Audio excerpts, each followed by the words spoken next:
Hello everyone, আপোনালোক সকলোকে study with Nilakshi চেনেলটোলৈ পুনৰবাৰ স্বাগতম জনালো।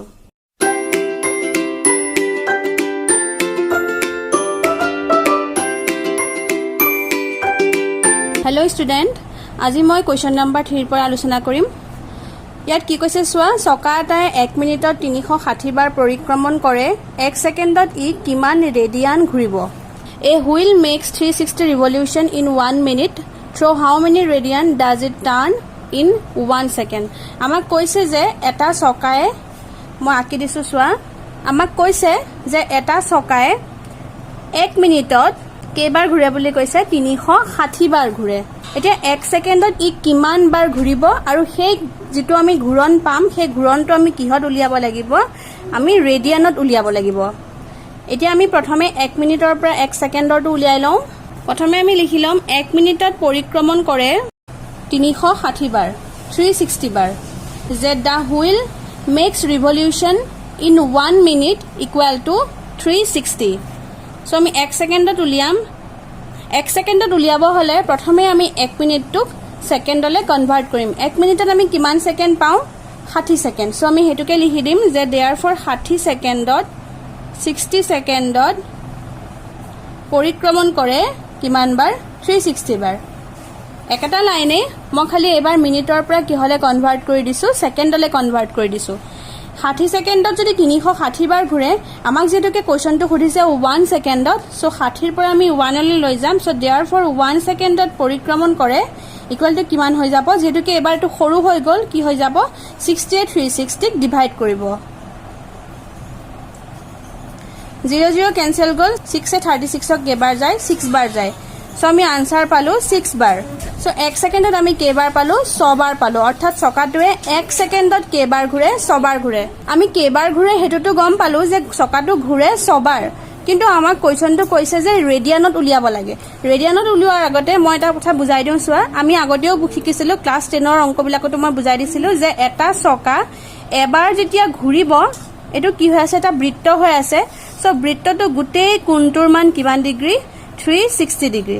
অৰ্থাৎ যেতিয়া চকাটো এবাৰ ইয়াৰ পৰা আমি ধৰি লৈছো ইয়াৰ পৰা আৰম্ভ হৈছে, চ' ইয়াৰ পৰা আৰম্ভ হৈ যেতিয়া ইয়াত যেতিয়া শেষ হৈছে, তাৰ মানে ই কিমান ডিগ্ৰী কোণ উৎপন্ন কৰিলে? 360 ডিগ্ৰী কোণ উৎপন্ন কৰিলে। অৰ্থাৎ চকাটো এবাৰ ঘূৰোতে সি কিমান ডিগ্ৰী কোণ উৎপন্ন কৰিলে? 360 ডিগ্ৰী। এইটো ক্লিয়াৰ হৈছে? কেনেকে 360 ডিগ্ৰী এইটো বুজি পালা? যিহেতুকে চকাটো বৃত্তাকাৰ, চ' এটা বৃত্তৰ গোটেইটো কোণৰ মান কিমান? 360 ডিগ্ৰী। চ' চকাটো এবাৰ সম্পূৰ্ণ যেতিয়া ঘূৰিলে সি কিমান ডিগ্ৰী কোণ উৎপন্ন কৰিলে? 360 ডিগ্ৰী। আমি সেইটোৱে লিখিম, চকাটোৱে এবাৰ ঘূৰোতে উৎপন্ন কৰা কোণৰ মান 360 ডিগ্ৰী। এইটো লাইন বুজি পালা? চকাটোৱে এবাৰ ঘূৰোতে উৎপন্ন কৰা কোণৰ মান 360 ডিগ্ৰী। আমাক যিহেতুকে কুৱেশ্যনটো ৰেডিয়ানত সুধিছে, চ' আমি 360 ডিগ্ৰীটো কিহলৈ লৈ যাম? ৰেডিয়ানলৈ লৈ যাম।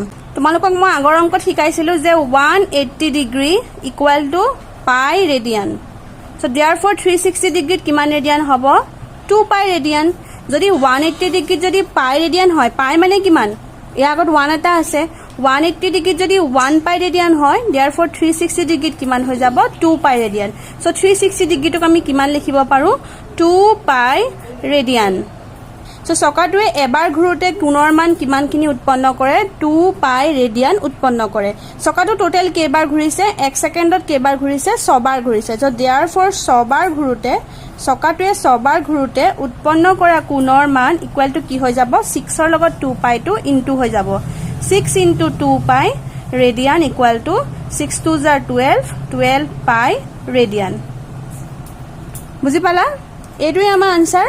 কুৱেশ্যনটোত খালি এটাই মনত ৰাখিব লাগিব, যিহেতুকে চকাটো চকা বুলি কৈছে, চকাটো হৈছে বৃত্তাকাৰ, বৃত্তৰ কোণৰ মান কিমান? 360 ডিগ্ৰী। যিহেতুকে চকাটো এবাৰ ঘূৰোতে 360 ডিগ্ৰী উৎপন্ন কৰে, কোণ উৎপন্ন কৰে, চ' 360 ডিগ্ৰীটোক আমি ৰেডিয়ানলৈ লৈ গ'লো। 180 ডিগ্ৰীত যদি পাই ৰেডিয়ান হয়, 360 ডিগ্ৰীত 2 পাই ৰেডিয়ান হ'ব। এবাৰ ঘূৰোতে যদি 2 পাই ৰেডিয়ান উৎপন্ন কৰে, তেনেহ'লে 6 বাৰ ঘূৰোতে 12 পাই ৰেডিয়ান উৎপন্ন কৰিব। এইটোৱে আনসাৰ। নেক্সট কুৱেশ্যনলৈ আহা। চ' নেক্সট কুৱেশ্যনটো আমাক কি কৈছে চোৱা, আমাক ৰেডিয়াছৰ মান দি থোৱা আছে। প্ৰথমে আমি লিখি লওঁ গিভেন 100 চেণ্টিমিটাৰ। নেক্সট আমাক কৈছে 22 সেন্টিমিটাৰ দৈৰ্ঘ্যৰ এটা চাপে সো আমাক চাপটোৰ মান কিমান দি থোৱা আছে লেংথটো দৈৰ্ঘ্যটো কিমান দি থোৱা আছে 22 সেন্টিমিটাৰ এতিয়া আমি উলিয়াব লাগে থিটাৰ মানটো এতিয়া চোৱা মই চিত্ৰটো আঁকি দেখাই দিছো ৰেডিয়াস বুলি যেটোকে ব্যাসাৰ্ধ বুলি কৈছে সো বৃত্ত এটা আঁকি দিলো বৃত্ত এটা আঁকি পেলাই দুডাল ব্যাসাৰ্ধ আঁকি ললো যেটোকে আমাক কোণৰ মানটো সুধিছে এটো হ'ব থিটা ব্যাসাৰ্ধ দুডালৰ মান দি থোৱা আছে 100 সেন্টিমিটাৰ এলৰ মান দি থোৱা আছে এল মানে হৈছে এটো বৃত্তৰ চাপ এই বৃত্তৰ চাপটোৰ দৈৰ্ঘ্য কিমান 22 সেন্টিমিটাৰ লেংথ লিখিলো এতিয়া আমাক লাগে থিটাৰ মানটো মই দেখিবা এই থিটাৰ মানটো কোনোদিন ডিগ্ৰীত নোলাই এটো কিহত উলাব জানানে ৰেডিয়ানত উলিয়াব কিহত উলাব ৰেডিয়ানত সো আমি থিটাৰ মানটো পাম ৰেডিয়ানত থিটাৰ মান উলিয়াব হলে এটা সূত্ৰ আছে we know that theta equal to L by R এটো সূত্র হয় ফর্মুলা L ৰ মানটো বহাই দিয়া 22 R ৰ মানটো পালো আমি 100 থিটাৰ মানটো কি হৈ যাব ৰেডিয়ান আমাক যেহেতুকে কোৱেশ্চনটোত আমাক খুদিছে যে কোণৰ ডিগ্ৰী মাপটো উলিওৱা সো আমি কোৱেশ্চনটো যেহেতুকে ডিগ্ৰী মাপ উলিয়াব দিছে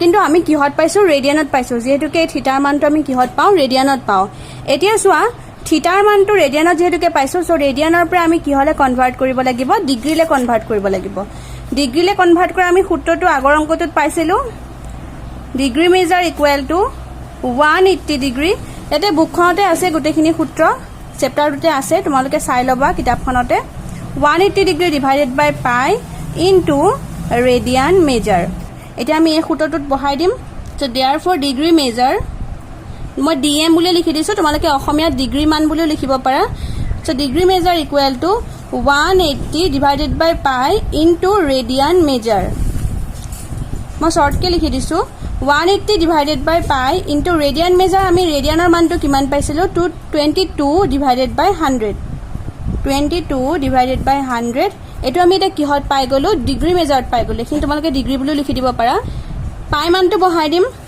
মই আগৰ অংকত বুজাই দিছিলো যে যেতিয়া পাই মানটো যেতিয়া তলত থাকে তেতিয়া কি হৈ যায় পাইটো আমি 7/22 বুলি লিখিব লাগে কিন্তু যেতিয়া আমি হৰণ চিনৰ জায়গা তেতিয়া পূৰণ চিন দি দিম 7 টো ওপৰলৈ গুচি যায় তলত থাকে 22 টো যদি সোৱা নাই আগৰ অংককিটা চাই লবা মই এটো ভালদৰে বুজাই দিছিলো সো আমি কি পাদিম 180 ডিগ্ৰী 7/22 টো 7 টো ওপৰত বহিব আৰু 22 টো তলত বহিব ইনটু 22 ডিভাইডেড বাই 100 ইয়াটো কাটি দিব পাৰি মই ইয়াতে কাটি দিছো সোৱা তলত হ'ব 22 ইনটু 100 আৰু ওপৰত হ'ব 180 ইনটু 7 ইনটু 22 22 কেনসেল গল 0 0 কেনসেল গল ইয়াতে কাটিব পৰা 2 9 গুণ 18 2 5 গুণে 10 তলত পালো 5 ওপৰত পালো 9 আৰু 7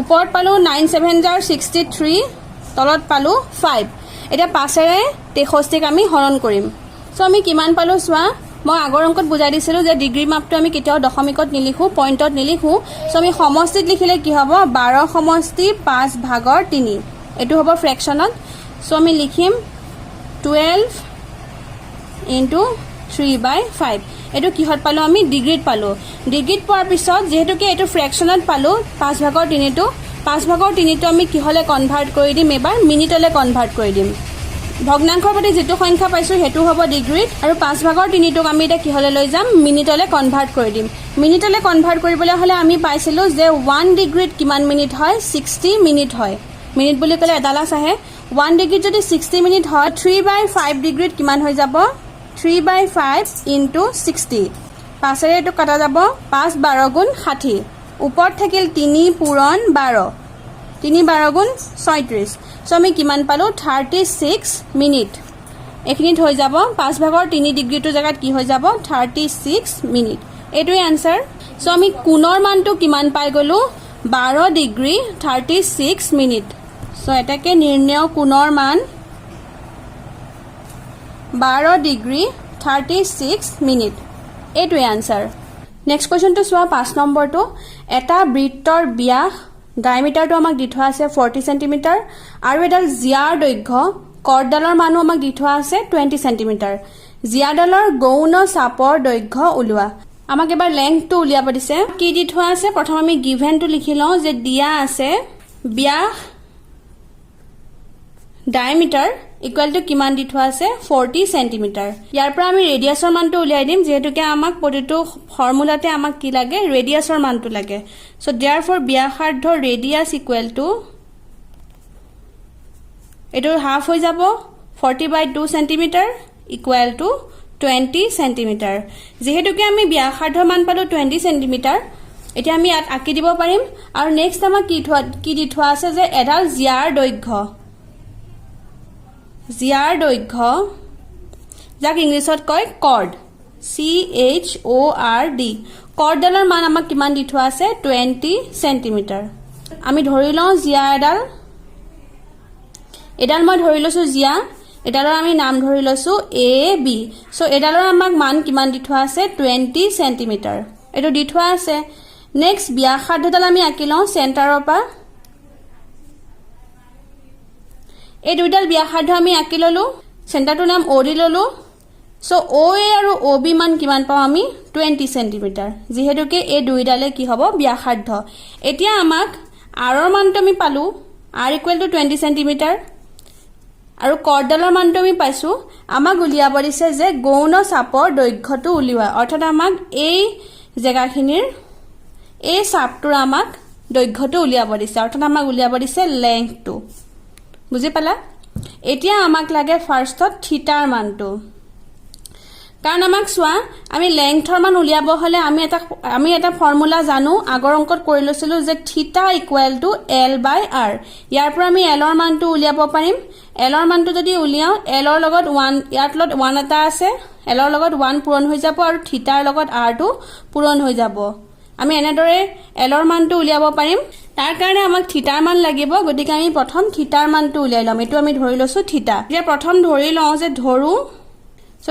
ট্ৰায়াঙ্গল OAB আমাক যেটাকে ত্ৰিভুজটোৰ নামটো দি লোৱা নাই আমি ঠিকানে ধৰি লৈছো ধৰু ট্ৰায়াঙ্গল OAB ত্ৰিভুজ OAB OA equal to 20 centimetre OB equal to 20 centimetre আৰু AB ইকুৱেল টু 20 সেন্টিমিটাৰ এটা যেহেতুকে তিনিওডাল বাহু সমান since OA equal to OB equal to AB equal to 20 centimetre যেহেতুকে এই ত্ৰিভুজটোৰ তিনিওডাল বাহুৰ মান সমান 20 সেন্টিমিটাৰ সো ট্ৰায়াঙ্গল OAB এটা কি হৈ যাব সমবাহু ত্ৰিভুজ হৈ যাব সো देयरफॉर ট্ৰায়াঙ্গল OAB এটা সমবাহু ত্ৰিভুজ so therefore triangle OAB is a equilateral triangle এতিয়া চোৱা ইকুইলেটাৰেল ট্ৰায়াঙ্গল সমবাহু ত্ৰিভুজ হলে এই কোণকিটাৰ মান কিমান ডিগ্ৰী হয় 60 ডিগ্ৰী তিনটা কোণ যোগ কৰিলে 180 ডিগ্ৰী পাম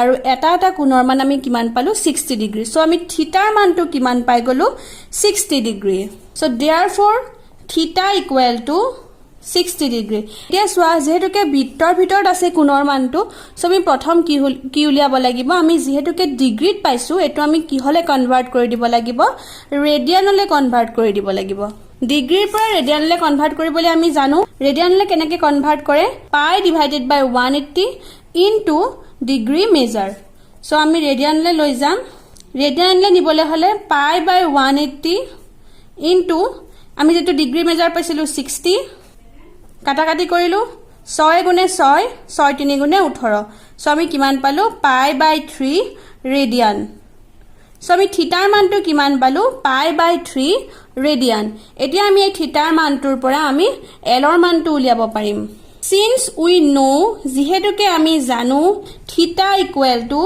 L/R এটো সূত্ৰ আমি আগতে পাইছো এটো ফৰ্মুলা সো থিটাৰ মানটো আমি কিমান পালো পাই বাই 3 L ৰ মানটো আমি নাজানো L টো এনেদৰে ৰাখি থম আৰু R ৰ মানটো আমি কিমান পাইছিলো 20 ইয়াৰ পৰা আমি ক্ৰস মাল্টিপ্লিকেশন কৰি দিম বৰ্জ্য পূৰণ কৰিলে চোৱা L ৰ লগত 3 টো পূৰণ হ'ব 3L ইকুৱেল টু 20 পাই সো আমি L ৰ মানটো কিমান পাই গলো 20 পাই ডিভাইডেড বাই 3 এটোই আমাৰ আনসাৰ কে নিৰ্ণয় চাপটোৰ দৈৰ্ঘ্য 20 পাই ডিভাইডেড বাই 3 সেন্টিমিটাৰ এটোই আনসাৰ ভিডিওটো শেষলৈকে চোৱাৰ বাবে বহুত ধন্যবাদ ভিডিওটোৰ পৰা যদি উপকৃত হ'ম বুলি ভাবে তেনেহলে please like comment share and subscribe কৰিব নাপাহৰিব থ্যাংক ইউ